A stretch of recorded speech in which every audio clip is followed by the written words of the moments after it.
Bonjour à tous. Aujourd'hui, les sophismes de Satan dans les derniers jours.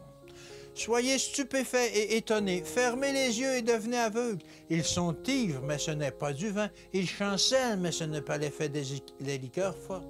Ésaïe 29 au verset 9. Il m'a été montré que dans notre expérience, nous faisons face et nous avons déjà fait face à cette même situation. Des hommes ayant reçu de grandes lumières et de merveilleux privilèges ont accepté la parole des dirigeants qui se croient sages, qui ont été eux aussi grandement favorisés et bénis par le Seigneur, mais qui se sont soustraits aux mains de Dieu et se sont glissés dans les rangs de l'ennemi. Le monde sera inondé de sophismes trompeurs.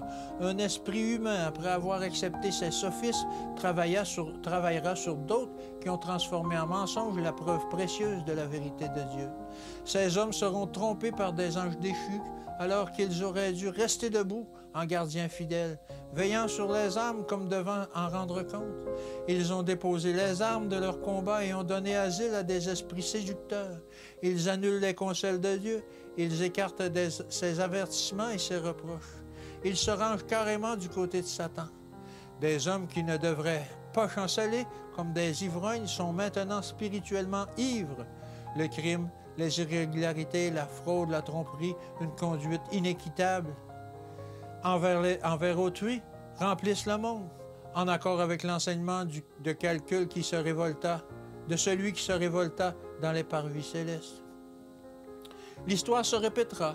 Je pourrais préciser ce qui arrivera dans un proche avenir, mais ce moment n'est pas encore venu. Par des stratagèmes, Satan fera apparaître la forme des morts. Beaucoup s'attacheront à celui qui aime et pratique le mensonge. Je mets nos membres en garde. Même parmi nous, certains se détourneront de la foi pour suivre des esprits séducteurs et des doctrines de démons. La vérité sera décriée par eux.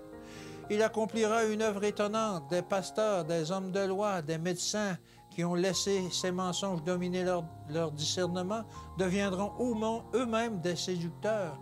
Unis à ceux qui seront trompés, une ivresse spirituelle s'emparera d'eux.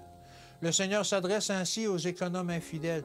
Ayez du plaisir, marchez en aveugle comme des gens ivres, car après avoir eu tant d'occasions et les avoir laissés passer, vous agirez finalement comme des ivrognes, rejetant loin de vous votre espérance de vie éternelle.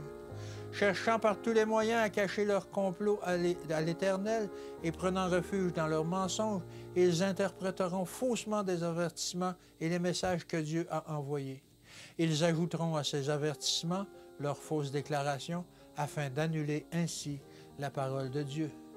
Que Dieu vous bénisse et qu'il vous garde aujourd'hui et à demain.